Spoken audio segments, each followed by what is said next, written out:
പത്മനാഭ ഒരു super call കിട്ടിട്ടുണ്ടാ. Hi, ആദിലയാണ്. ഞാനിപ്പോ medical ഒക്കെ കഴിഞ്ഞിരിക്കുകയാണ്. അയ്യോ പറയണ്ടേ. ഞാൻ ഇൻസ്റ്റയൊക്കെ ഗോത്രൂ ചെയ്യുമ്പോൾ കുറെ പിന്നെ DM ഒക്കെ കണ്ടു. അതുപോലെ തന്നെ പോസ്റ്റും കാര്യങ്ങളും എഡിറ്റ്സ് ഒക്കെ കണ്ട് ഭയങ്കര സന്തോഷത്തിലിരിക്കാൻ തോന്നും.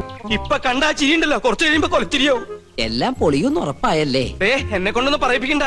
ഇത്രയൊക്കെ വരുത്തി വെച്ചിട്ട് എന്റെ നാവിൽ നല്ല തെറി പോലും വരുന്നില്ലല്ലോ ഈശ്വരൻ. ഈ ആക്സെപ്റ്റൻസും ഈ സ്നേഹവും എന്താ പറയാ, ഈ സപ്പോർട്ടൊന്നും പ്രതീക്ഷിച്ചില്ലായിരുന്നു.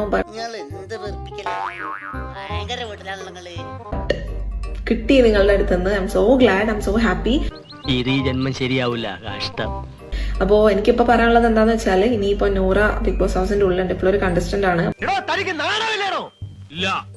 അപ്പൊ അവർക്ക് ഫൈനൽ ഫൈവിൽ പോകണമെന്ന് ഭയങ്കര ആഗ്രഹമുണ്ട്. അപ്പൊ എനിക്കും അറിയാം, നിങ്ങൾക്കും ആഗ്രഹമുണ്ട് ഞങ്ങൾ ഒരുമിച്ച് അല്ലെങ്കിൽ ഒരാളെങ്കിലും ഫൈനൽ ഫൈവിൽ എത്തണമെന്ന്. അബദ്ധം പറ്റിയതല്ല, എന്ത് പറഞ്ഞാലും അടിയോ. അപ്പൊ എന്നെ സപ്പോർട്ട് ചെയ്യുന്ന ആൾക്കാരും നൂറിനെ സപ്പോർട്ട് ചെയ്യുന്ന ആൾക്കാരും വോട്ട് ചെയ്യാൻ മറക്കരുത് കേട്ടോ. അവർക്ക് വേണ്ടിയിട്ട് മാക്സിമം വോട്ട് ചെയ്യാം. ഈ തള്ള എന്താണ് പറയുന്നത്? നമുക്കപ്പോ എന്ന് പറഞ്ഞാൽ ഫൈനൽ ഫൈവില് 1 of the 5 മെമ്പേഴ്സ് ആയിട്ട് നമുക്ക് കാണണ്ടേ. ഇടി വെട്ടണോ അതിലൊരെണ്ണം? ചുമ്മാതല്ല ഇയാൾ എങ്ങനെ ആയിപ്പോയത്.